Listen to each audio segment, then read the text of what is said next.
But for the black people who are celebrating this, right?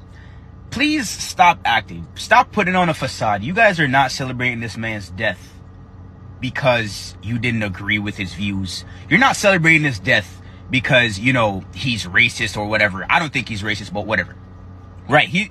The reason why y'all hating this man and why y'all making fun of him dying is because he held y'all accountable. I want to address the mailer because I'm not above that. And when you share that, you share my testimony. So you're going to see on there that I had 5 divorces. And that's correct. It didn't come from a place of not believing in the sanctity of marriage, or not that I didn't try. I think a lot of it stems from not having a good example of a marriage, growing up with a single mom, and mixed with not taking crap off of people and allowing them to treat me however they want. There may have been some infidelity and some abuse. And I don't think anybody goes into a marriage not wanting it to work out. I don't really believe in marriage anymore as the legal aspect. I believe it's more about the vows. But if people want to go, they should go. I don't think anybody should be trapped in a piece of paper and stay in something because they can't financially afford to get away. Okay? I have grown in my relationship with Christ, which has changed a lot about my decisions and how I handle my relationships. When I've dated a lot, because I'm not going to jump into a marriage after learning what I've learned. When you see the eviction on there, that was actually due to my divorce after being in a 10-year marriage where I stayed home with my children. Finished my bachelor's degree while I was staying home with 5 children. Started my master's program. Realized I couldn't stay in that marriage anymore. It wasn't safe for me. I moved to an apartment and I couldn't afford it because I didn't have anything in my name. I didn't have any assets. And so I had to move out. And of course it came up as an eviction. So they put that on the mailer. The bankruptcy, I don't know if you realize, but a lot of young military get taken advantage of when it comes to buying cars and loans and things when they're near these military bases. Nonetheless, I got in over my head, and when I was 21 years old, I filed bankruptcy. They put that on there too. The arrest was also during my divorce. Same situation. My kids were in the house. They had been home with me their entire lives. We were doing week on and week off. My daughter called me and said, "Mom, I need to talk to you. I miss you." I went over there. He shut the door in my face. I took his door out. My lawyer worked it out, figured out the reasons behind that. It was dropped.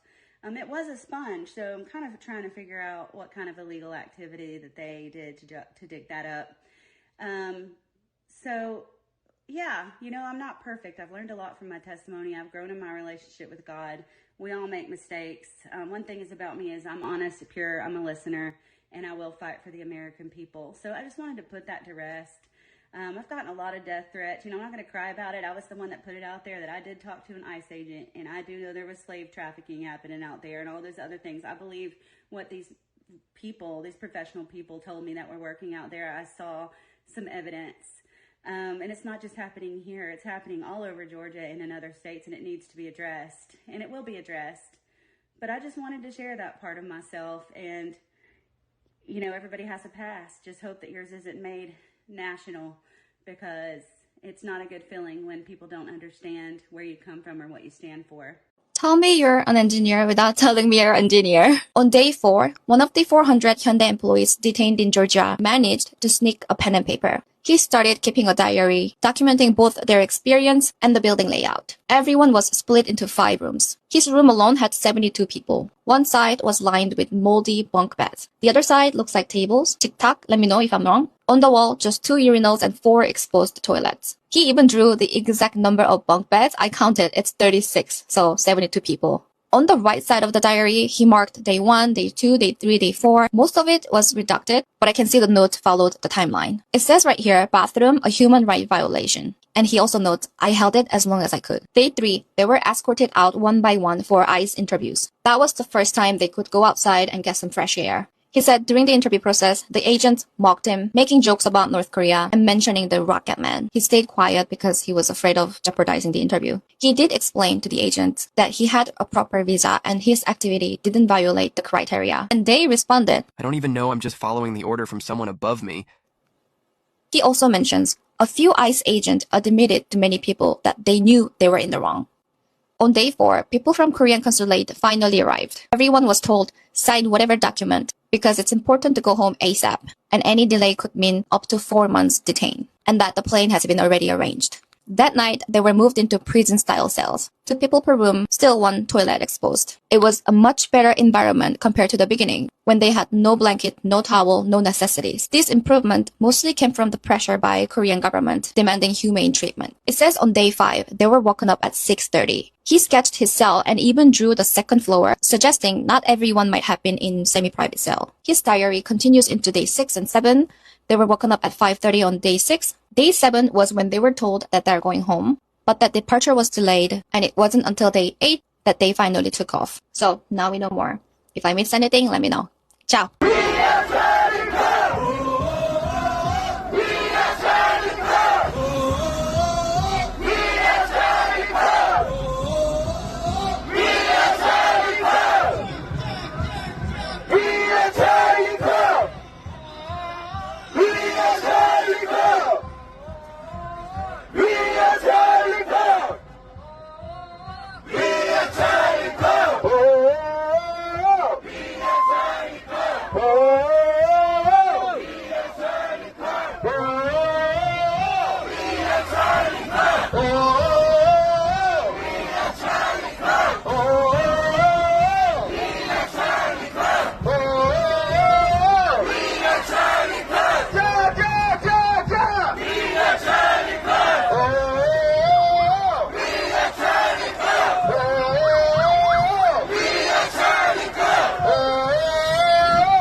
You know, this bad stuff happens, and for 33 hours, I was praying that if this had to happen here, that it wouldn't be one of us, that somebody drove from another state, somebody came from another country. Sadly, that prayer was not answered the way I hoped for. Just because I thought it would make it easier on us if we could just say, hey, we don't do that here. And indeed, Utah is a special place. We lead the nation in charitable giving. We lead the nation in service every year. But it did happen here. I just want to note that it's interesting how all of this is intertwined and connected, right? So we can go from the beginning video that you were able to see. You have a Nigerian or a Nigerian American that decided that he wanted to solely speak on Black Americans, that he solely wanted to direct all of his time and his energy at Black Americans. But I also want to point out the fact of how he said that he didn't find Charlie Kirk racist at all. And rightfully so. He's not going to find him racist because Charlie Kirk didn't really say anything about Africans. He was specifically talking about Black Americans. So within this Nigerian speaking about Black Americans, mentally, you already know where it is that he is at and how it is that he makes a distinction in how it is that he sees and deems and hears the things that are stated about Black Americans versus how he hears and deems and sees the things that are stated about his people out there in the wild, the public, or whatnot, or whatever. So again, that helps you make the stance. And then he wanted to go into the fact of saying that the reason that, you know, Black Americans feel a certain type of way about Charlie and this is that and the third is because he was holding you accountable. It's a little bit weird when a Nigerian that is not naturally here, that is not naturally existing in the United States. And I'm not talking about, oh, your parents ran away and you were just born here. That does not count. I'm talking about you just naturally reoccurring here. You're not natural at all. You're not natural at all. But yet you got the breath, you got the mouth to directly speak on Black Americans when you should just be solely worried about your Nigerian people and how it is that the Republican Party, the same party of which Charlie Kirk is a part of, don't want you here. And they're making sure to get you right back up out of here on a plane, fresh back to Africa where once your people directly came from after they were running from whatever it is that was going on that they didn't specifically want to sit up there and face, didn't want to sit up there and deal with. Wasn't trying to build anything up or anything of the sort. This is what they were doing. But yet you have the gall, the audacity to come online and to solely direct all of this at Black Americans. And then the interesting thing is, at least in this video, and I'm specifically stating this video that we can all see and hear, you didn't say anything about the killer of Charlie Kirk. You didn't direct anything towards his family. You didn't have any type of mouth for that at all. And that seems very, very odd. Just as odd as it is to see all of people who are part of the Republican Party not wanting to solely go directly in on the killer. They want to attack everything else around the killer. But they don't want to go at and attack the point of the fact that that is a white male that took the life of another white male. That is very, very interesting to me. Then we go into the other fact of the woman who is the most infamous woman that is a part of the Republican conservatives directly out there, that decided that she wanted to make a call to ICE because she saw a group of Asians working in a factory here in the United States. Color me surprised that she decided to call ICE and she wanted to, say whatnot or whatever and all this other type of stuff, right? But purely the reason that she said this was to put quote unquote Americans or Americans that look like her in those jobs, in that position, not knowing or understanding the fact that everything that was instruction wise and everything of the sort was in South Korean. It was in Korean. And not nearly a lick of any Americans out here can just verbatim just look at Korean and just start reading and just start writing and start deciphering whatever it was and how it is that it's supposed to be put together. It's amazing to me, the stupidity that is directly out here. And this is the same woman that was married and divorced 5 times. How do you do this? How do you do this? How do you do this? You got so many things on your plate that you should be worried about a factor of which you have no control and power or investments directly in, nor do you even own the land directly around it, is incredible. But yet that's what she decided to sit up there and do. And then we went into the aspect of a Korean woman that was explaining the situation with these South Koreans and the many things that they had to go specifically through, and also gave some insight and some details of what one of the workers journaled about his interaction with ICE and also working at said facility. Again, it's incredible the things that were specifically happening and going on. But again, I don't want people to get it misconstrued. The woman that you were able to see previously, she didn't care nothing about whatever it was that the South Koreans were going directly through. She solely did this because she saw a whole group of Asians, realized that they weren't American, and she wanted Americans to take up all of those positions and those jobs. So like I said, I'm not trying to hear nobody, oh, she said, no, she didn't. She didn't do anything. She didn't. She did it based off of the sole fact of who it is that they are. She didn't care nothing about the safety or anything when it dealt with those Koreans. Trust me, she didn't. It's a blatant lie, and it's completely obvious. And then we go into the last video. And this is the video that, again, doesn't even make sense to me, because Charlie Kirk is a white male that is in the United States, of the United States. You have South Korean men in South Korea in droves. I'm talking about hundreds, probably thousands out there marching in the streets talking about "We are Charlie Kirk." How was that even possible? How was that even? Do you not understand what has been taking place with immigration?